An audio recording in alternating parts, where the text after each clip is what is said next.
What would you think if you were walking, say you were walking in the park, and you just happened upon a criminal situation taking place, a domestic situation in which a large man had his hands around the neck of a rather petite woman. You could tell they were probably married. And on top of that, he had a plastic sack over his wife's face, and he was suffocating her. And, she's struggling to breathe as he's both suffocating and choking her.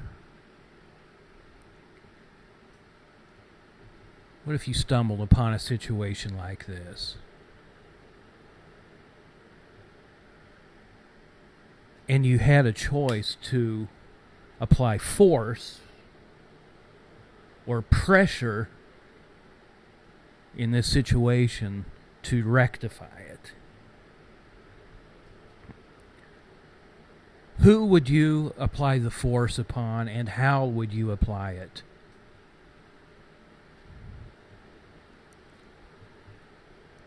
Would you apply your force on the man who's doing the suffocating and choking of this poor woman? Perhaps you attack the man and force him off of this woman,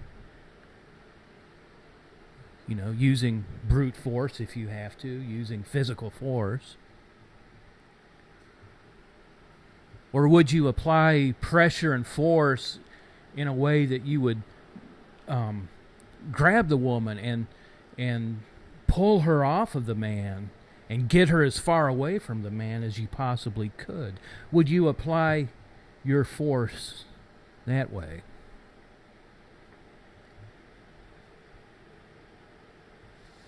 Most reasonable people, I think, would do one of those two things if they happened upon a domestic situation like this. I would like to think so.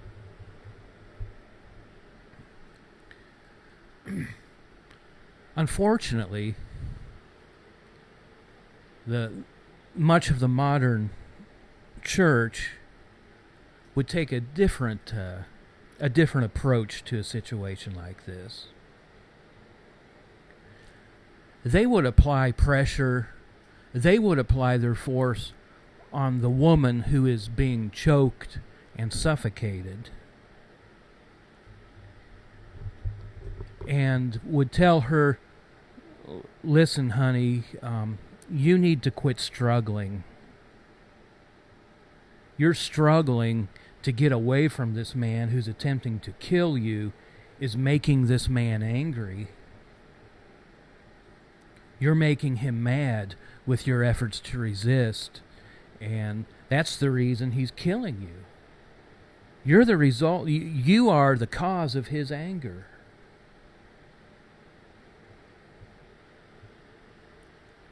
Or perhaps they would apply pressure on this woman who's suffocating to death, that she needs to learn to forgive this man.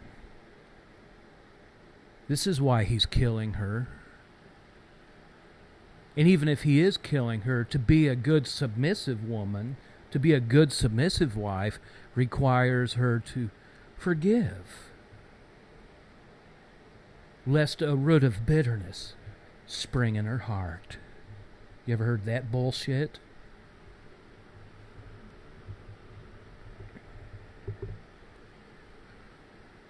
Seems kind of warped, doesn't it? Yet this is what's going on in what we call church and families. The same dynamic is at work in family systems that believe in God or don't.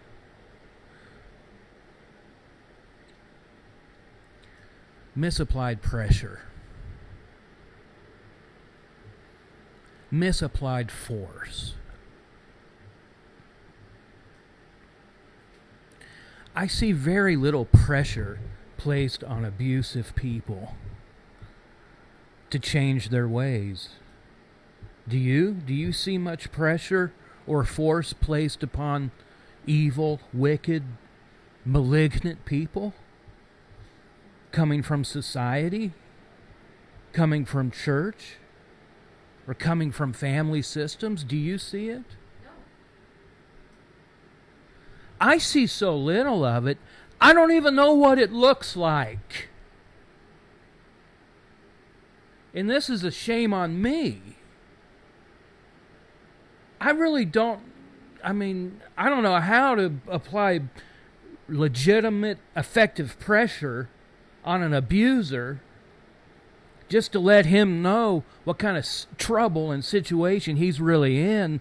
And, if you don't quit, you're a deep, what?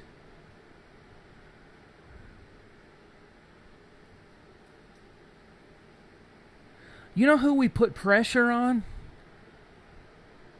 We put pressure on that woman who's suffocating. We put pressure on the victim. This woman comes to her pastor or a counselor in church, or perhaps even her parents, and says, "This man is abusing me." Do you think she's believed very often, this woman who does this? Do you think the child who has the guts, very few, and I don't blame them either, most children in abusive households are petrified of reporting their parents. So it goes unreported. But let's use the wife for an illustration. Do you think this woman will get much support in the church she goes to? I doubt it. Not a mega church.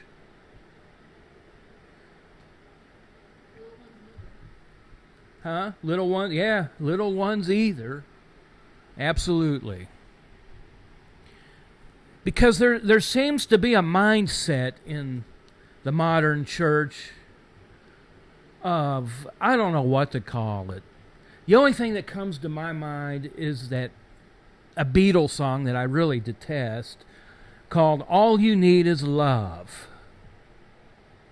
I call it the "All You Need Is Love" gospel. There's a little bit of good in everyone. Even that man who's killing his wife habitually, unrepentantly, and kind of likes doing it, has no remorse at all when he does it. Even he would change and turn to God if he only were loved a little more. If only he could see the love. And guess who he placed that burden on? Guess who he put pressure on to show this evil animal that he is loved? Oh, we put it on his victim. We put pressure on his victim. I'm sorry I go crazy over this, but it drives me crazy. Misapplied pressure. We put pressure on the victim, not the perp.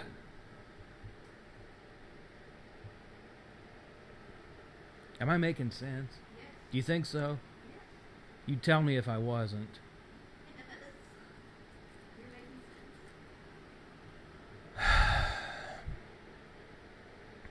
The only pressure this woman who's being suffocated needs to feel from anybody is no pressure.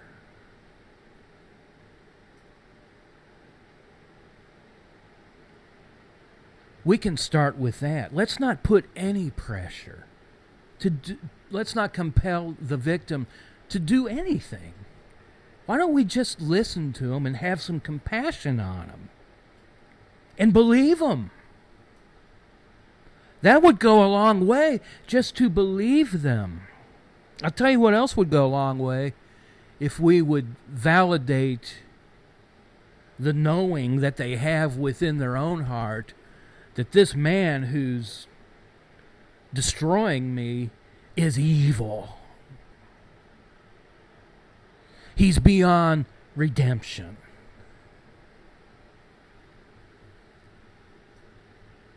If we start there, I think if we just start there, we can move forward to bring peace and healing in the life of this woman. I do believe truth makes us free. This doesn't happen very often. Usually, sin leveling takes place. What I mean by that is a woman will come to a church or a counselor or even a family matriarch or patriarch for help, and leveling will take place. The one who is doing the counseling will say, well, under the premise of this, it takes two to tango.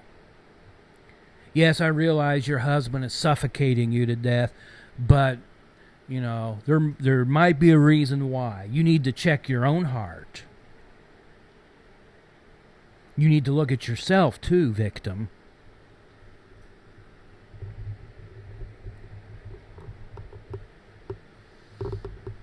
This is devilish. This is why psychopaths and narcissists are controlling everything right now. We let them.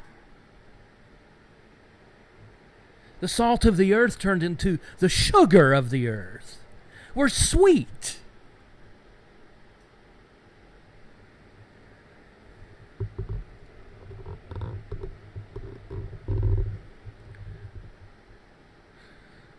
Let me read this. Galatians 6:12, out of the Amplified Classic.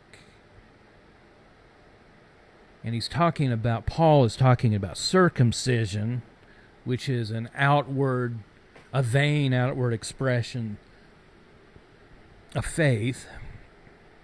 It's flesh. But I think I can apply this verse to what we're talking about. Galatians 6:12.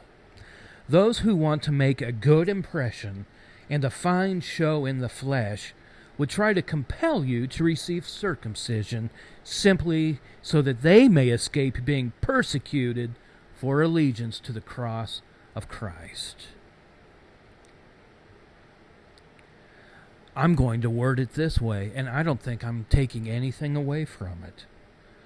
Those who want to make a good impression and a fine show in the flesh would try to compel you to forgive and forget your abuser, especially if he's a good tither, simply so that they may escape being persecuted.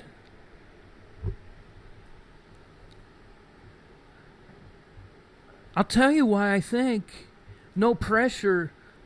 very little to no pressure is placed on the men and women who actually perpetrate evil and perpetrate abuse, and the majority of pressure is placed on the victim to accommodate the perp because of fear of persecution.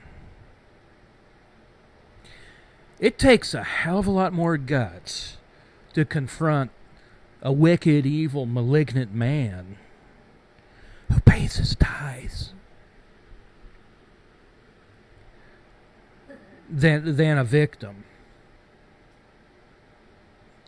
who's usually a beat up, an abuse victim, just a poor, beat up, barely surviving woman who's been burned out for years. It doesn't take much courage to lecture her on her responsibilities.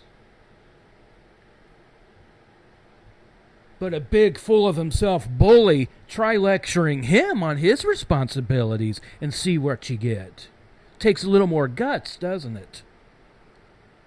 Takes a little more courage to confront someone like that, doesn't it, Pastor?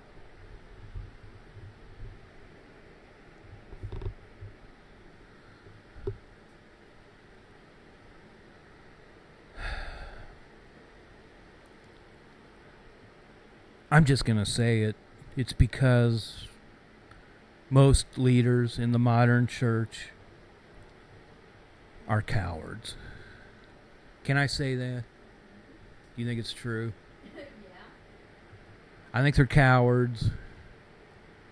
And I think they like their hefty paycheck more than they care about the oppressed and the abused in their congregation.